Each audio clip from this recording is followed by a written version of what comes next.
It's been a very long time since I last did a video. Microsoft kind of eliminated my program that was bundled in Windows 10 for editing videos. So I'm going to have to move on to something else and learn how to do that. But there have been quite a few questions about the Guiberson in the last year or so. And there weren't very many of these built. This one was built prior to World War II. This is a version 4. I don't know how many different versions they made, but there was something like 2,200 of these put in tanks, LVTs, who knows what else. And after the war, apparently somebody up here in the Pacific Northwest bought the factory, all of the completed engines, all of the parts, and the tooling as scrap, and brought it up here. So many of them ended up in lumber mills and mines, and this one happened to be in an oyster boat. So we'll walk around and discuss it a little bit. It looks like I'm going to have to stop and nope, it says my battery was dead, but I think it's lying. These were originally equipped with an explosive starter like Flight of the Phoenix. This starter is off of a 3350 Wright, and it's an inertia starter, so there's a small motor here that spins a flywheel here with couple sets of planetary gears. It must be about 1,000 to 1. So it spins the crap out of that little flywheel. And I don't crank it with the motor and the inertia part. I just wind up the inertia and then lock it in. And it generally starts on the first cylinder. Now it's been sitting for a couple of years, so it wasn't real happy about being primed up and get going again. But the engine's equipped with a compression release. This is the throttle and the compression release. And when you pull it into compression release, you can hear the injector stroke, the injector pump stroke. If you listen carefully.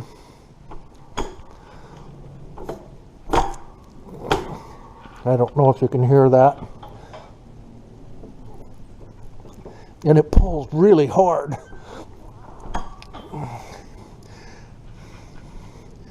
But that's how you prime the fuel system. Now, it has a small lift pump here, but in a tank, the fuel tanks are right here, and a vane type pump will not suck fuel worth a darn. So I've added an electric pump. It happened to fall off of an old Thermo King unit back when I was still employed, and it makes it much easier to prime. So the fuel goes in. Where does it go in? I'm having a problem remembering it. Goes in down here at the bottom, and there's like a check valve in there, and it goes up into a manifold in this housing, and all of these pumps, there's 9 individual pumps that go into that passage, and there's O-rings on each side. Now, in 1941, they didn't have good synthetic O-rings, so they don't hold up real good. And if you have one of these engines, you got to be real careful to make sure you don't get a lot of fuel dilution from those leaking O-rings. Now, they've got a very unique fuel control system on them. There's a large ring in the back of the engine, back here, inside this cover. And there's no rack in this engine. So if you're familiar with Detroits or Caterpillars or any other engine that uses like an inline pump, they all have a rack in them that can tend to stick. Well, on this ring, there's a wedge under each one of these pumps. And on the end of that wedge is a roller. And it's attached to this ring. So when you turn this, open this throttle, it advances that wedge and strokes the pump further.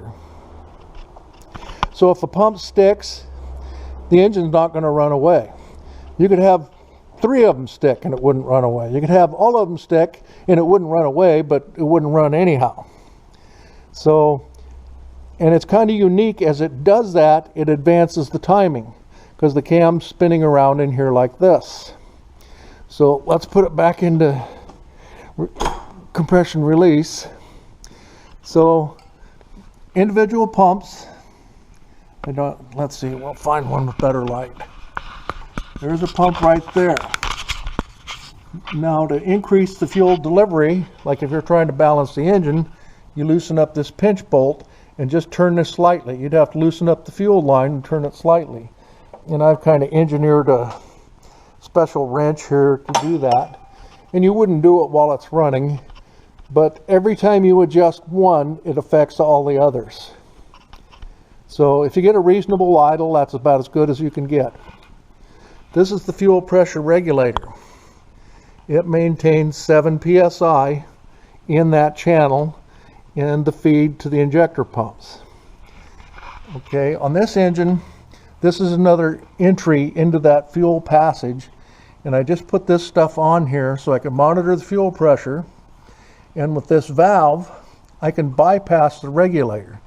See, instead of the fuel returning through the regulator here and going through this line and back to the fuel tank, I open this one and I can force the air out through the top of the engine, and it makes it a lot easier to start, especially after it's been sitting for a couple of years like it has now.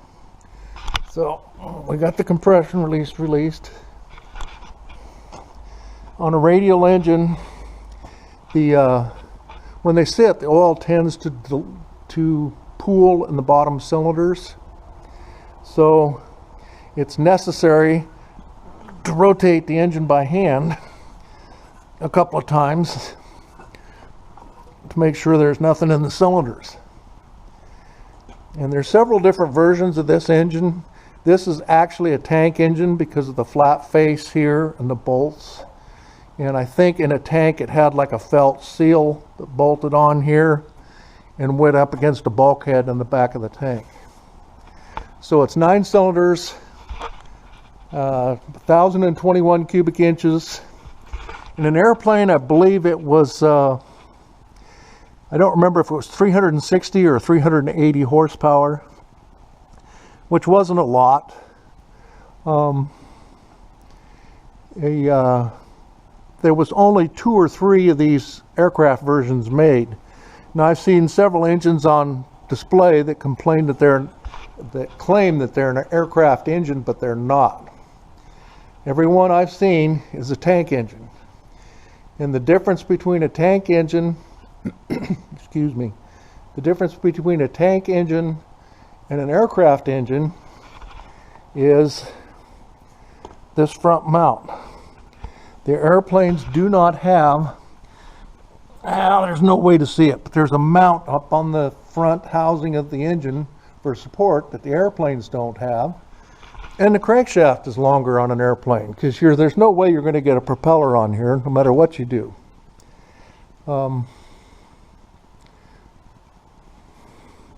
There's several leak points on these engines. This engine doesn't leak when it's running, but when you shut it off, it does.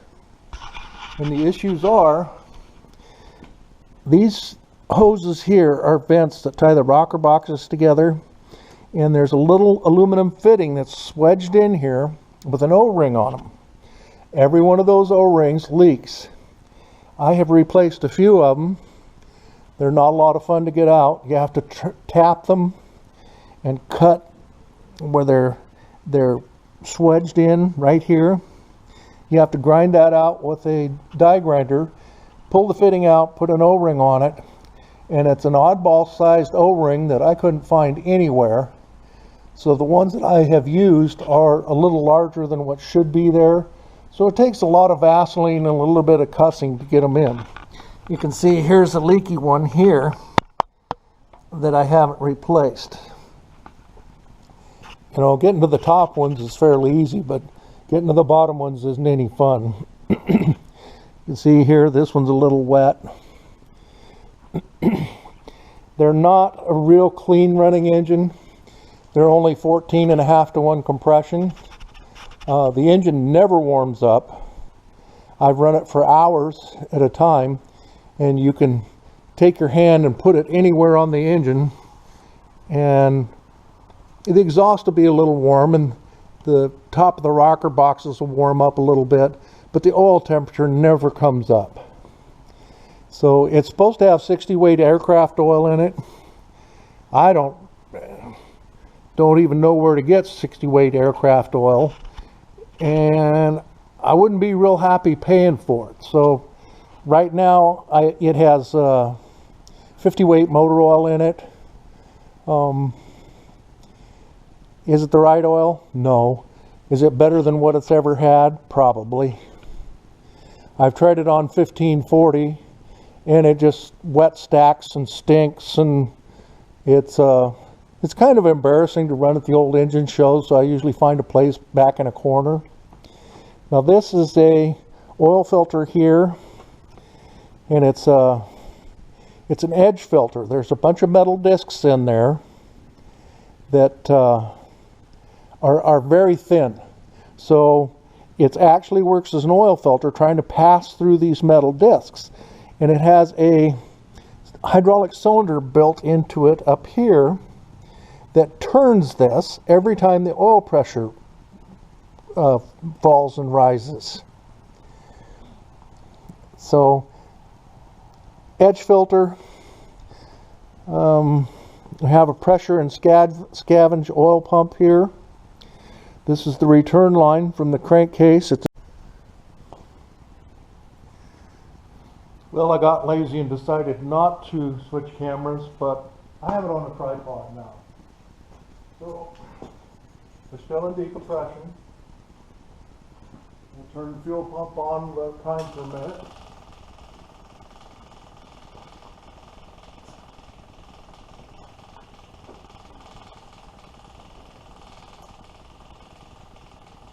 This starter also has a place where you can put a hand crank on it, but I've never used it. Too lazy to build a crank. So put throttle back in the run position, set the idle cam, give it a spin.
So the noise you hear is the starter still coasting down.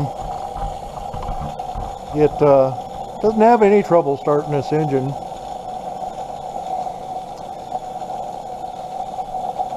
I don't know where a guy would find these starters anymore, but I used to be involved with drag racing and four-wheel drive truck pulling, and we used aircraft starters on those engines, kind of like top fuel cars do, or alcohol cars. And I called the guy that we got our starters from, and he was able to fix me up with one that had been unmodified for automotive use. So he made me a heck of a deal on it, and these actually have a clutch inside them here that slips when you first engage them, so that there doesn't hit the end of the crankshaft so hard. But he has since passed away, and everything he had has been sold. So inside the flywheel there was a clutch in here. It was a 2-plate metal lined clutch that unfortunately I don't have, and it kind of looked like a car glide, and this was in something. This would be the bronze heat shield that's riveted on here, and you can see it's scratched up from use. When I got it, it came out of an oyster boat and had been sitting for 40 or 50 years. And this being the tank version, it has an 8-bladed fan. I think the Navy fans were 11 or 12. And the housing is different. This end is rounded and doesn't have the bolt holes in it. And it's only 6 inches wide. We'll walk out there. It just looks quite a bit different. I guess I could have been better prepared for this, so you didn't have to look at all my junk spread all over the place. But there is a Navy style housing, and you can see it's much narrower and curved here. And I want to say the cord is the thickness here is less, but it's the same diameter. I would imagine the shrouding would probably all be the same where it hooks on here. I don't have it on that engine because I want to see the engine. I don't want to see all the ducting. So if you're building one of these, don't use these cheap hoses off of Amazon. Go buy some good ones. These have faded out so that they just look ridiculous, but it's so much work to take it apart and change it that I'll never do it. So I'm surprised these old batteries still start this thing. They're 14 years old, but I'll never say anything bad about Costco batteries again. So not much else I can think about telling you. If you have a question, like I said, leave it in the comments. And I don't know if I'll even edit this. I'll probably just put it up the way it is. So hopefully you have dozens of these laying around and have all kinds of fun stinking the place up. And you notice that once it ran for a little bit and warmed up, it didn't smoke quite as bad, but it really never warms up. More as it occurs. Might be 6 months, might be a year. You never know. Dry sump. The tank is right up there. An old piece of crap, but it's perfect for this because it's old and beat up. I installed a return filter here just to get some of the finer stuff out of it. I haven't had this whole engine apart. I took off maybe 5 of the top cylinders looking for a thump that was in it. And what I found, it had run so long and built up so much carbon that the pistons were hitting the valves. So after I figured that out, I didn't take any more of the engine apart. I just made sure the rods were all hooked together and nothing was going to fly apart. And I've been running it now for 8 or 9 years. It was kind of a long process getting it restored. And I knew what these engines were when it came up on Craigslist. So I made a deal to get it. I had to have it. I'm kind of a radial engine nut. There's another one over there. And if you look at other videos on my channel, you'll see other ones that I've resurrected over the years. I had a nice paint job on it until I used some super clean on it one day, and it took the paint off the exhaust. And this exhaust has been all cut up and butchered, and I welded all this stuff in because it was just hacked to pieces, and the exhaust went straight up, which is a real mistake because the way they wet stack, it fills the exhaust up with oil and unburned fuel, and then as soon as you rev the throttle, you get a nice black shower.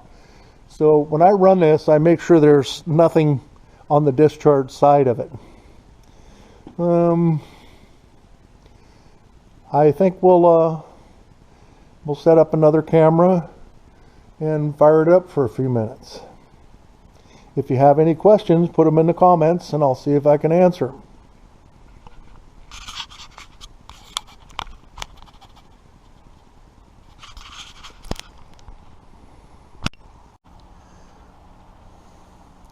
I don't know if this is going to work, but this is a picture out of the manual that shows the fuel cams and wedges.